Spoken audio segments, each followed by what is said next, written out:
Hey guys, and welcome to this day. This is Elijah. I may look a little window stripy. I understand that. I haven't set my studio up for video yet, but it's okay because we are here together and we can get through this. If we were in real life, real person right now, we wouldn't need, and we just need each other. And so right now we've got each other, and I've got some light stripes on there. I can shut the window blinds, which I may do. I don't know. We'll see. We'll see. Hey, I wanted to just touch base with you today and say, one, I hope you're having a great day. Here's something I say to my kids often as they get out of the car. Today, I want you to have the best day you've ever had, but not the best day you're ever going to have. Not the best day you'll ever have. What do I mean by that? I mean this. I want today to be better than any other day that you've ever had in your life, but there's more days after this that are going to be even better than that. And that's what I wish upon you. That's what I wish upon my friends, my family, my loved ones, my enemies. I'm kidding. I don't really have any enemies. There may be people who don't like me, but I don't have enemies with anybody because I'm pro people. I'm for people. I serve Jesus. I've given him ownership and leadership of my life. I am one of those Christians, and with that belief system comes along the responsibility to follow in Jesus's footsteps. And his footsteps were inviting. His footsteps were accepting and loving and forgiving and gracious toward mankind. And so, if he could do it, then why can't I? Okay, so I wanted to talk today. We're a minute and 46 seconds into this. I wanted to talk today just for a moment on the fear of rejection. The fear of rejection. Why do I want to deal with that subject? I'll tell you why. Because we are at the beginning of this year, as I'm doing this live broadcast. We're at the beginning of this year, beginning of 2019. Now, you may be watching this later on. It's like 2024. It doesn't matter. This is still applicable to your life right now. The fear of rejection is something that will hold you back from the potential and the ability to reach and fulfill your capacity in life. You have several things that you can accomplish, but they will never be accomplished when you are consumed with what other people think about you and the possibility that people may not like you. They may reject you. There is a possibility that not everyone is going to like you, and there is a strong possibility that you will be rejected from time to time. And everyone deals with that. Everyone deals with it. I know if you talk to almost anyone, including yourself and myself, we say, I don't even care what people think. I don't care what people think about me. I just do my own. But that's not accurate. That's not true. We do care about what people think. If we didn't care about what people think, we wouldn't constantly have to look at pictures before they're posted. We would just say, I don't care what people think. Whatever it looks like, it looks like. No, we go through, go scrolling through filters, making sure they don't see this, making sure we're standing the right angle, making sure. And I know that may not describe you, but it does describe most people. And so let's just pretend as if you are one of those people that it does describe. Even if it doesn't describe you, it may there may be some other things where it's very important to you that you are perceived a certain way. No one wants to be perceived a bad way or a wrong way. No one wants to be shown with a light of negativity upon them, or even full reality upon them. We want people to see the best of us, and I get that. I understand why, because we want to project the best image. But here's the problem. The problem is that we can often become so consumed with what others think about us that we begin to fear them rejecting us. And when they reject us, we feel a sense of failure. We stop in our tracks a lot of times. Because our mindset is full of what are they going to think about me? What do they think about me? And if they don't like me, then I must not be doing well, or it shuts me down when someone says something negative about me. Here's what I would say to that: the fear of rejection. And I know it. It goes from big to small. I remember one time when I was in ninth grade, there's this guy at my school, and he played drums. I've always been a drummer. He played drums, and I really looked up to him. He was really just a cool cat. I was not in on the cool crowd. I had a little bit of every crowd because I was this rocker guy with the big 80s hair, but I was also a rapper. I named myself E.T. Fresh. And so I had a unique kind of clan there. But because of that, and because of the area I was in the South there, they didn't necessarily celebrate people who were like in different areas. I had the long hair, so people didn't know. Back then it was like the hoods and the preps, there's a few other groups, but so they thought, well, he's got hood hair, I think he might be a hood. And then but then I got along with the jocks and the athletes, and I was a funny guy and all this other stuff. And so I didn't necessarily fit in a group, and because of that, it wasn't celebrated to be outside of a group, though people liked me. They didn't necessarily like invite me into their groups, if that makes sense. So I was kind of a wanderer from this group to that group to this group. I could be around, but as long as I'm not like invited to the functions, you know what I'm saying? Like they didn't mind me around at lunchtime and stuff, but I wasn't necessarily in their group. And so there I was, and I looked up to this one guy who was in a certain group, and he was a drummer, and he was awesome. And he was he was a great drummer. And I looked up to him, and he started, we started kind of hanging out and stuff. And then one day at lunchtime, his girlfriend, who he was dating, if that's a term that is used in ninth grade, he was dating. She pulled me aside and she said, "Hey, so and so." I'm not going to say his name because it would reveal those who went to school with me know the people I went to school with, and I'm not about downing people. Even though he didn't do anything wrong in this, but his girlfriend said, "Hey, so and so doesn't hang out with scum. And so stop trying to hang out with him." And I was like, whatever, I played it off, but man, it hit me. It like, ooh, it really like, it hurt my heart. It hurt my, cause I'm not trying to be out there doing wrong to people. Even in ninth grade, I was just a guy. I was just trying to look for friends. I was insecure.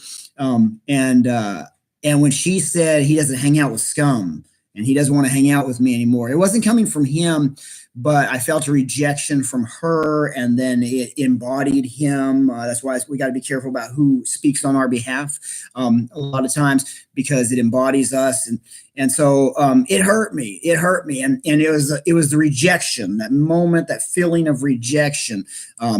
Golly, I get how it feels to be rejected, and I understand the dislike that comes along with being rejected and feeling rejected, because it's not only those kind of things. It can be simple thing. I'll tell you another story. Hold on one second. I'm going to close this blind.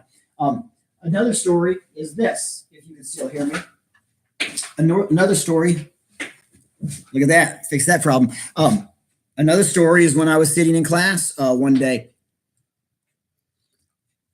I began to have to sneeze. I was a new kid, 11th grade, transferred schools, didn't know anybody.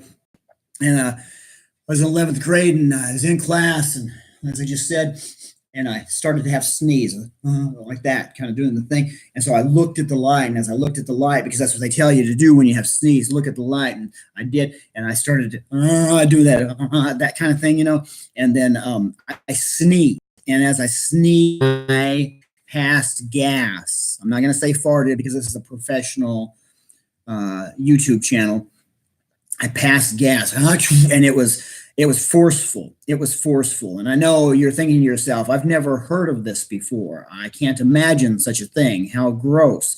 I know you've never done this before, but chances are someone out there that has done this accidentally. It's never done on purpose. It's an accident. And I sneezed, and as I sneezed, I couldn't tell which one was louder because I was busy. I could only hear my sneeze in there, so I didn't know if everyone heard it or not. And so I was worried, like the whole rest of the class. Right after that, I was just like that, because I thought for sure everybody is going to reject me and laugh at me and make fun of me because no one else has ever in the history of mankind passed gas and sneezed at the same time. So I'm the first one. So the reality is, on the other side, as an adult now, I'm 46 years old, and as an adult, I know it's not that big of a deal, and it is a funny thing to hear. And I should have been able to just joke around about it, but I was so insecure. Why? It was that natural, instinctive fear of being rejected by others. We all face the fear of being rejected. Now, those are two kind of, one was a little heavy, the other one was just lighthearted, but both of them have the reality of being fearful, that feeling of being fearful of rejection. And what I would want to encourage you today is find the areas that you are fearful of being rejected in, and start to work on those. Start to condition yourself to have an attitude that it's not that you don't care for the wrong reason, it's that you care more for the right reason, that I'm more consumed with the right thing and acting out the right way and fulfilling this call on my life with strength, with fortitude, than I am about listening to the voices that would hold me back, that are seemingly rejecting what I'm saying, or maybe who I am, or my message that I'm talking, because there's always going to be that. There's always opposition. I don't care who you are. You look throughout history. We live in a politically toxic, seemingly time right now, where it's just like everything on the news and everything. One of the reasons for that is, yes, it is like that, but the other reason is that we have now what we've never had before, and that's access to immediate information. And so as soon as someone says something, does something, it's all over the place, and we have access to it right on our phones immediately. And so we think there's actually more of it. Now, there may be more of it because there's more people now, but its existence is certainly not new. And so we can see throughout history that people have been rejected for their political beliefs, for their religious beliefs, for their skin tones, for their ethnicity, for their economic status, for multiple reasons that still exist today, have always existed. Realize this is nothing new, and it's nothing necessarily just personal toward you. It is human nature to want to speak out against something and against someone for whatever reason. We feel like we should have a voice into certain things. And with social media, what's happened is that it's given us access to do it without immediate face-to-face recompense. And so a lot of times people would have more mannerisms because it would be a face-to-face encounter. When you would say something, you would have to actually face a person. Now you only face your screen, and you feel like a warrior, a social justice warrior, because you're able to type something with your thumbs and say something, and you really took your stand. But the reality is, if you were face to face with that person, you would probably, even though you may think the same, you would probably address it a different way, with more respect, more compassion, more empathetic, because we now have access to the ability to do something like this. And so some people take it. I'd encourage you, be careful about that. Be careful about you doing it, for sure. But here's the other factor involved in that, is that you may be looking for what it is that you are fearful of being rejected. I'm not fearful of being rejected about anything. You may think to yourself, the way to indicate, an indicator that you are insecure, and that's a fear of rejection. One of the ways is look at the way that you respond. Think of the last time that someone was in opposition to you. One, how did you feel? When I say in opposition to you, it can be that they were opposed to something you said online. It could have been online. It could have been a quote online. It could have been a post that you made, and someone spoke up against that. One, how did it make you feel? Did it make you feel immediately like you're all frustrated? And one, what did you feel? And two, what did you do? How was your response? If your response was a lashing back, because you have the right to lash back, then chances are that you are insecure in an area, and that touched your buttons. It hit your buttons, and you're insecure about that. No, I'm not. I'm more secure than anything. That's the reason I fight back. Let's just use Jesus as an example on that. Jesus was the most secure in who he was, right? Yet when he was approached, he didn't do a lot of lashing back when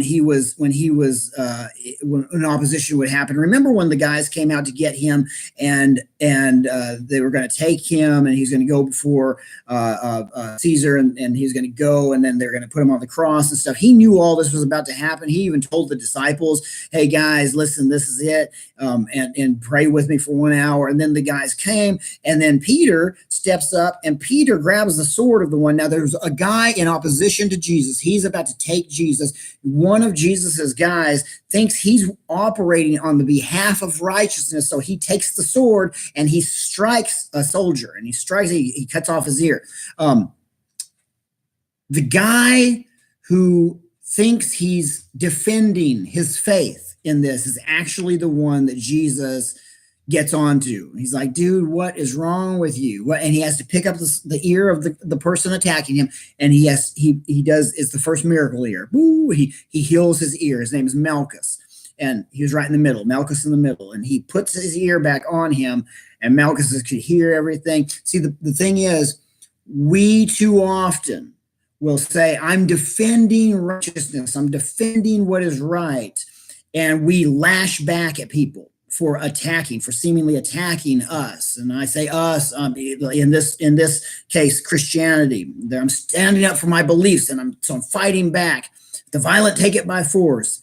That's not the example that Jesus used. Jesus said, no, that's not the way to do this. Jesus brought healing back. Why? Because see, the person that was attacking Jesus, that was coming to get Jesus, the best thing he could do would be in the presence of Jesus. That was the most effective position for him, because then communication could happen between the master and him. But instead, what we do is we cut the ear off. A lot of times we strike out. We use their weapons against them, and we strike out, and we fight like them. And Jesus saying, no, listen, this person no longer can hear me because of your actions, because of what you're doing. Now they can't hear me clearly. I have to go in and heal what you messed up. And from here on out, they're not going to see my followers as someone who is compassionate and loving and caring, because my followers now attack them.